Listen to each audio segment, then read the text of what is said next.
En ek wil met 'n tema gee is ons begeertes en die opstanding van Jesus Christus.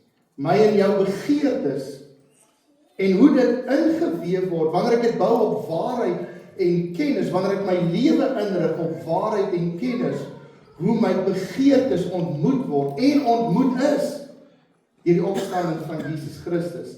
Ek hou vir jou voor Psalm 37 vers 3. Vertrou op die Here en doen wat goed is. Vertrou op die Here en doen wat goed is. Bewoon die aarde en beoefen getrouheid. Why can we be faithful? Because He is faithful. He was faithful then, He is faithful now. He will never run out of faithfulness.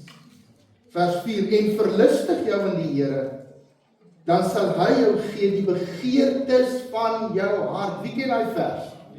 Ons ken dit. Ons bid dit, ons sê dit vir mekaar. Ons moedig mekaar aan.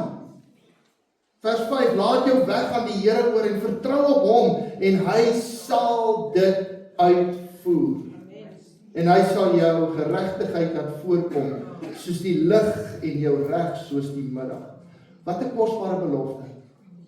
Wat 'n amazing belofte om te weet, dat soos wat ek my verlustig in die Here, gee hy my die begeertes van my hart.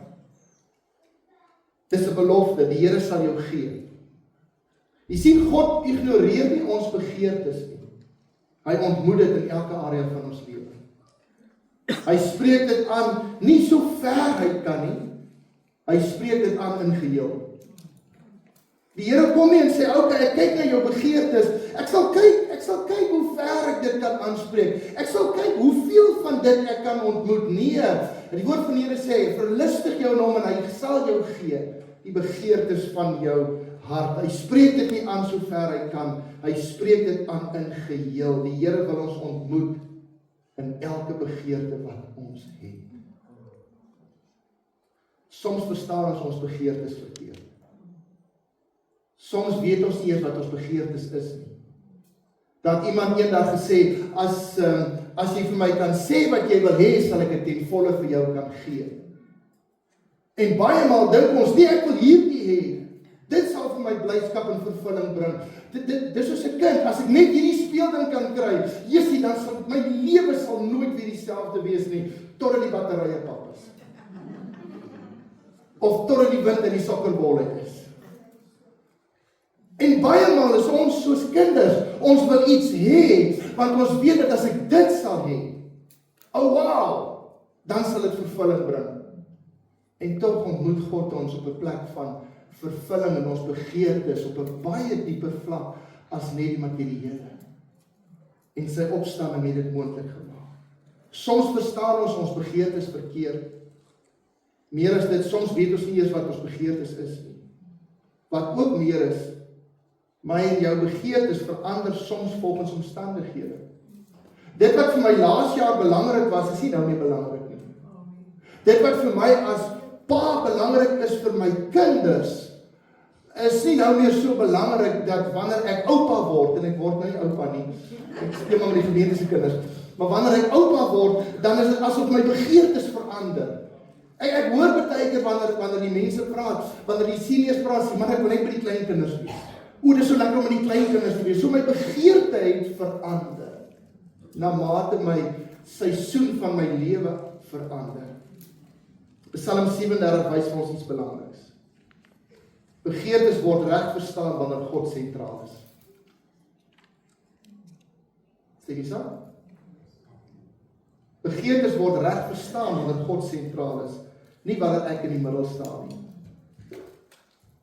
Maar wanneer hy die middelpunt word van my lewe, wanneer hy die middelpunt is van dit, van my hele bestaan, dan begin ek begeertes reg verstaan, want dan weet ek dat vervulling lê op 'n baie dieper vlak as net wat die oog kan sien. Wanneer Jesus Christus die kern is van my besluite in my lewe, dan vloei my begeerte vanuit daardie plek en die Here ontmoet dit in geheel. Hoe jaag ons soms die lewe? En dan dink ons dis vervulling.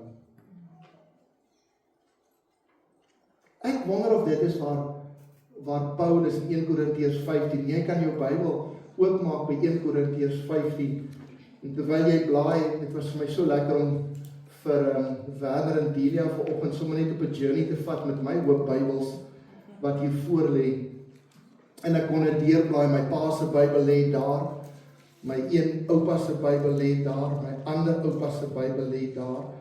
Dan lê daar 'n Bybel van my oupa se ma lê ook hier.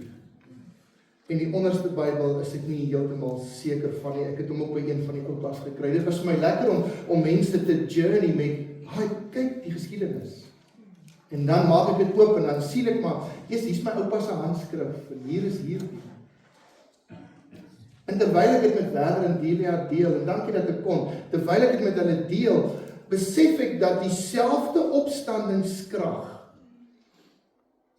wat hulle lewe gevul het en hulle sterflike liggaam opgewek het in die ewige lewe, is dieselfde opstandingskrag wat nog steeds aan hierdie tafel verteenwoordig word. Dit het nog nie sy krag verloor. Die Bybel lyk dalk oud, die blaaie is dalk geskeur, maar die krag staan steeds. So 1 Korintiërs 15 en die opskrif is die opstanding. Paulus skryf 'n klomp goed. Want jy sien, Paulus het dit reg gekry om die mense begeertes te verwoord op 'n manier wat 'n blywende vervulling bring. En ek wil in hierdie gedeelte wil ek vir jou 'n paar begeertes uitwys wat Paulus verwoord het.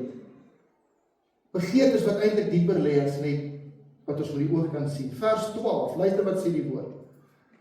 As dit dan gepreek word dat Christus uit die dode opgewek is. Want dis wat ons preek. Dis wat ons glo, dis wat my en jou as Christen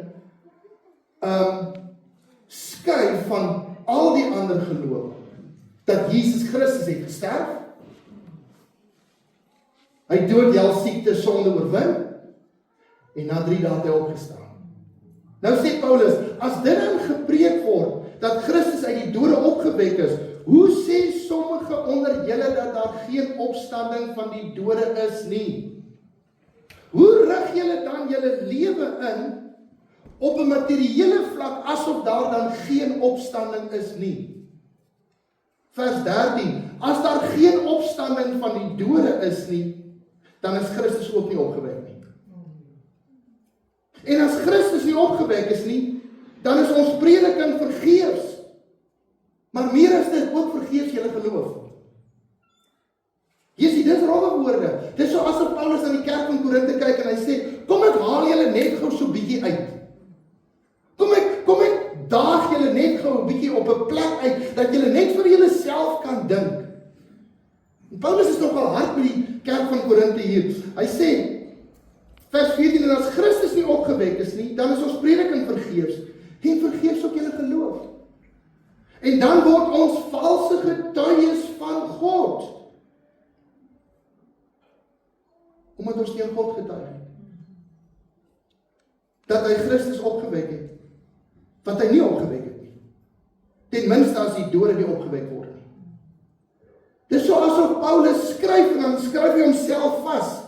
En dan haal hy hom uit dit uit. En as jy dan dit lees, kom jy agterna, wat sê die man? Wat wil hy nou eintlik hier sê? Vers 16, want as die dode nie opgewek word nie, dan is Christus ook nie opgewek nie. En as Christus nie opgewek is nie, dan is julle geloof nutteloos, dan is julle nog in julle sondes.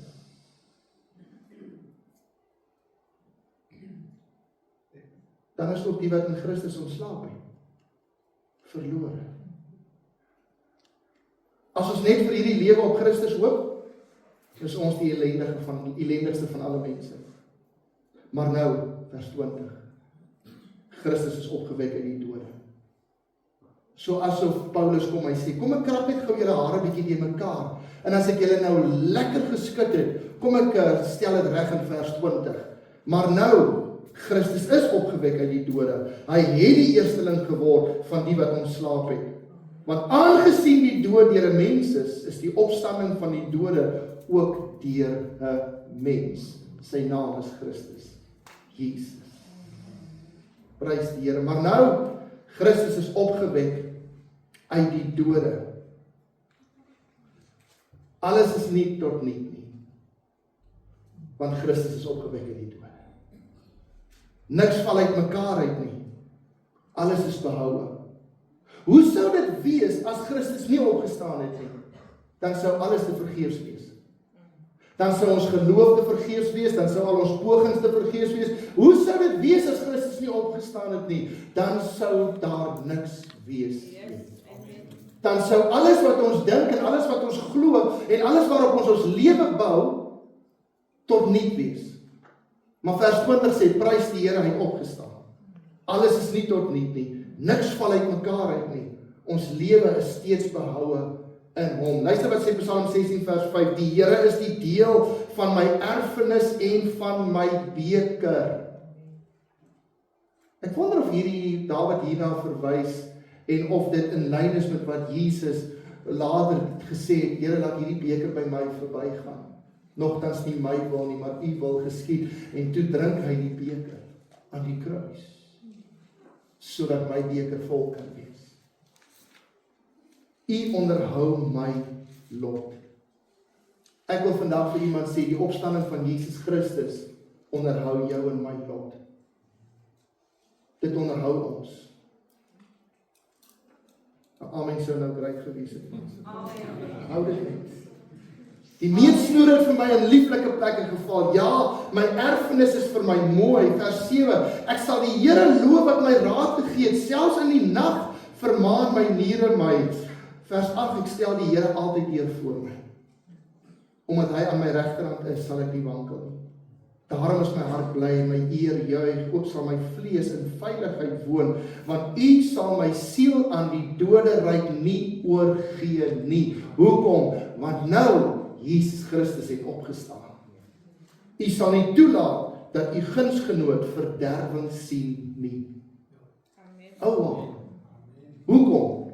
Maar nou, Jesus Christus het opgestaan.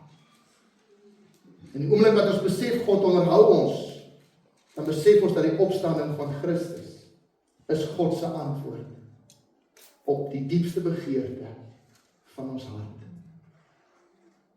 Ek wil dit 'n bietjie uitlê vir jou vanmôre.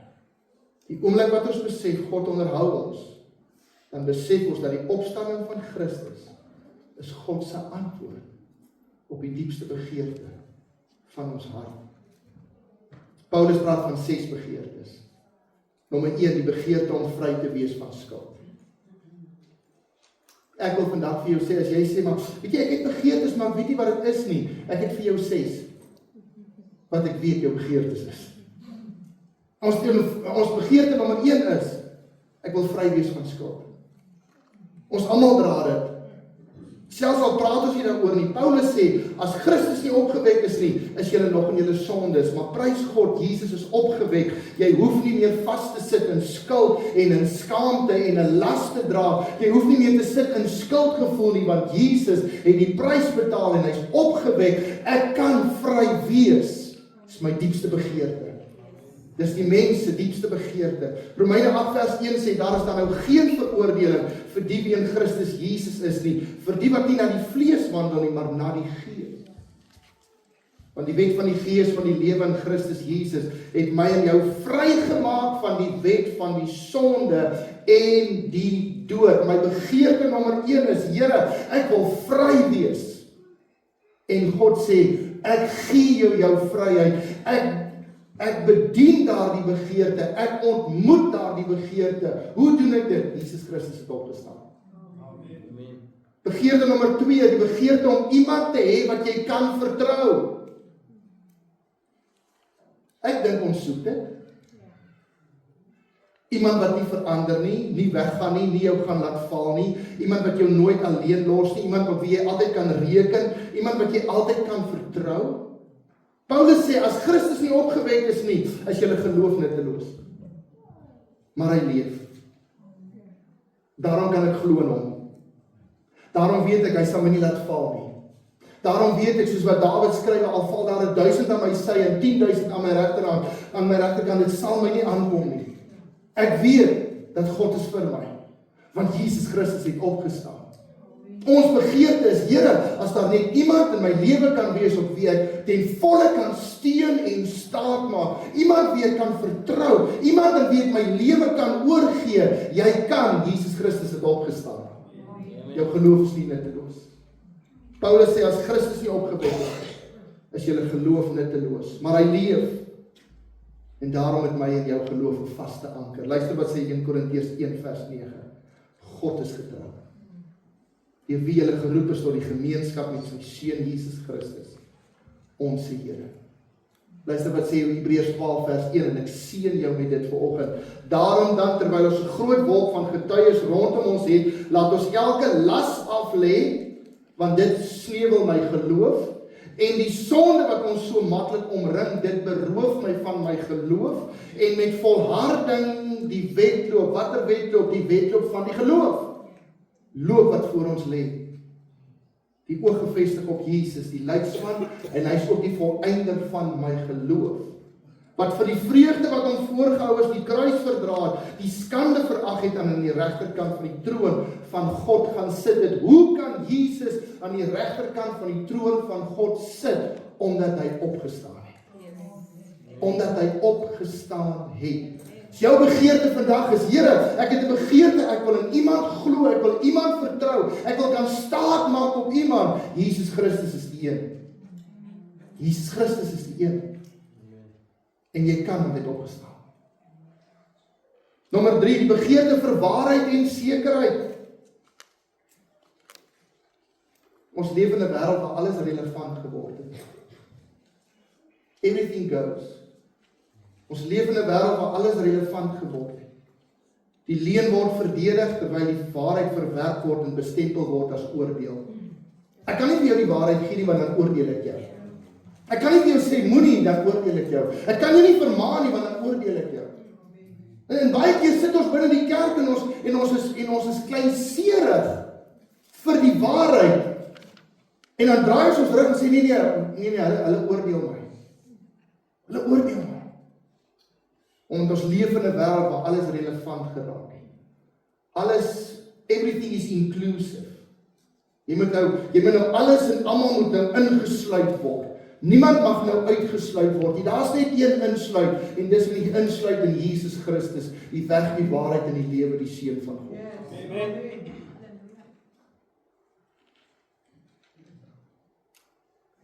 Paulus sê as Christus nie opgestaan het nie, dan is alles wat ons glo leuen.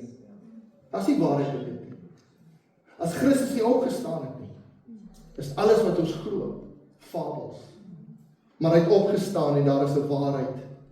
'n waarheid wat onveranderlik, onbeweeglik is in jou lewe. Jesus self antwoord en hy sê, Johannes 14:6, ek is die weg, die waarheid en die lewe. Niemand kom na die Vader behalwe deur my, en jy kan nie deur 'n dooie deur, die deur lewe, sy naam is Christus Jesus, hy het opgestaan. Amen. Dis 'n lewende weg. Stap nie 'n dooie weg nie. Dis 'n lewende waarheid.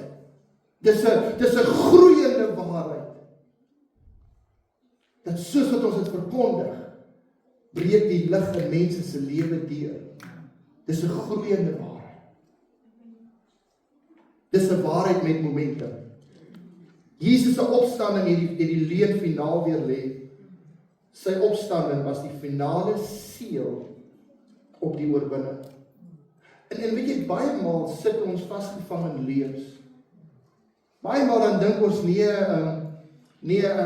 ek sal eerder maar die leuen glo as die waarheid, want dit is makliker. Want dan het ek darm iets om te verdedig. Dit is moeiliker om die waarheid te leef as om die leuen te verdedig.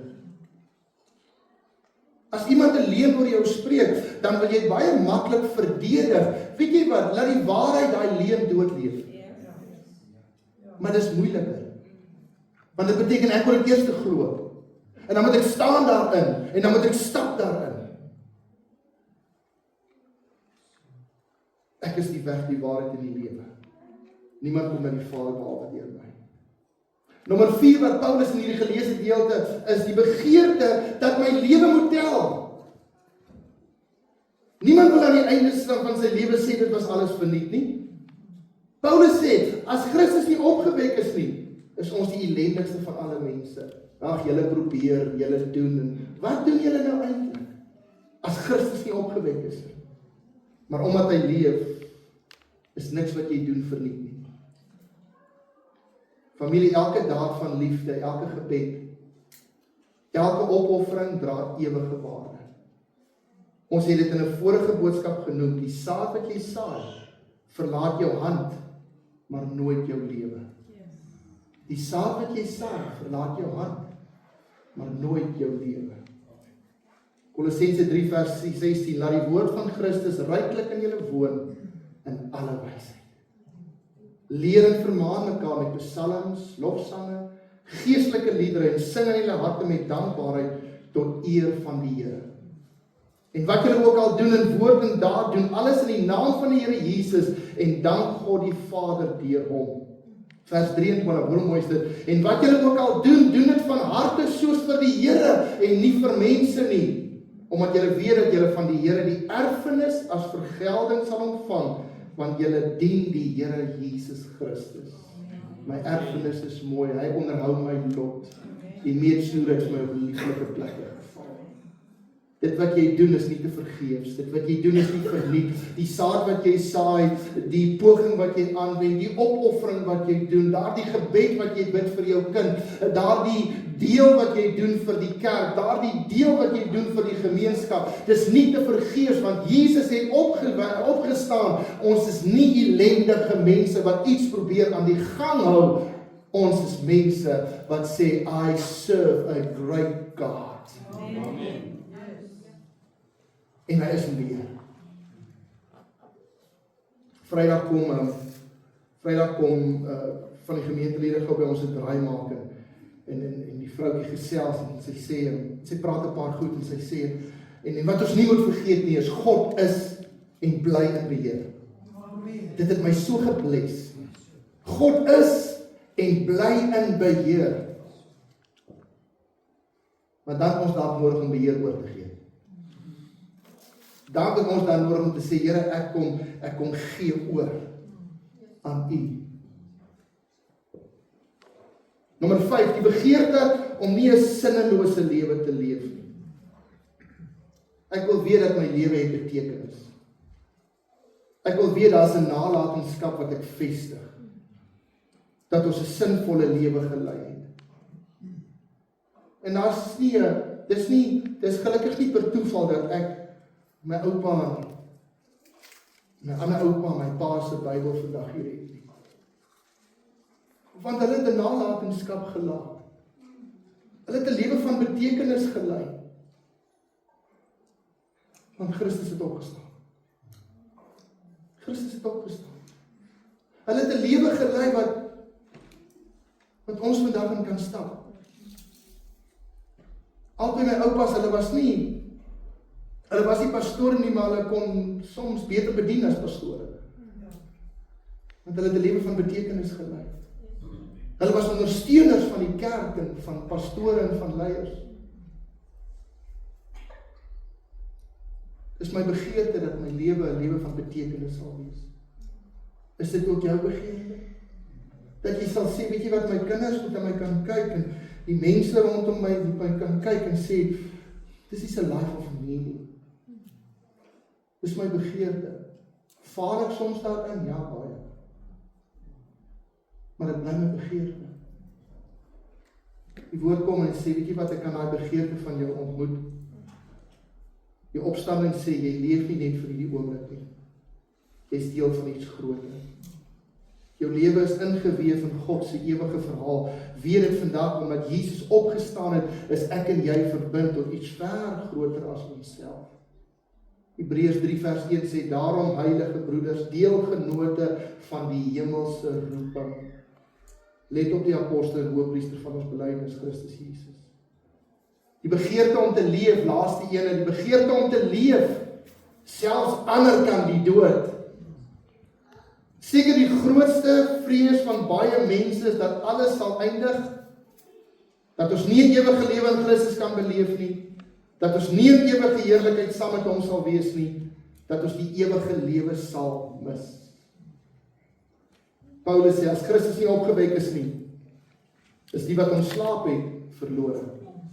Maar prys die Here, die woord sê, Christus is opgewek. Hy het opgestaan. Christus is die eersteling van die wat ontslaap het, sê die skrif. Die dood het nie die laaste sê nie, die opstandingskrag van die Gees het. Die dood het nie die laaste sê nie, dis die Gees van opstanding wat binne my en jou woon, wat die laaste sê het. En daarom weet ons, dat die Gees wat Jesus uit die dode opgewek het, leef binne ons. Romeine 8 vers 10. Maar as Christus in julle is, dan is die liggaam dood vanweë die sonde, die vlees dood vanweë die sonde, maar die Gees is lewe vanweë die geregtigheid.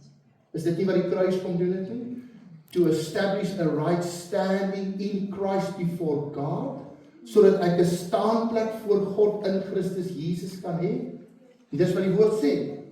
Maar die Gees is lewe vanweë die geregtigheid, vers 11. En as die Gees van hom wat Jesus uit die dode opgewek het in julle woon, dan sal hy wat Christus uit die dode opgewek het ook julle sterflike liggame lewend maak deur sy Gees wat in julle woon.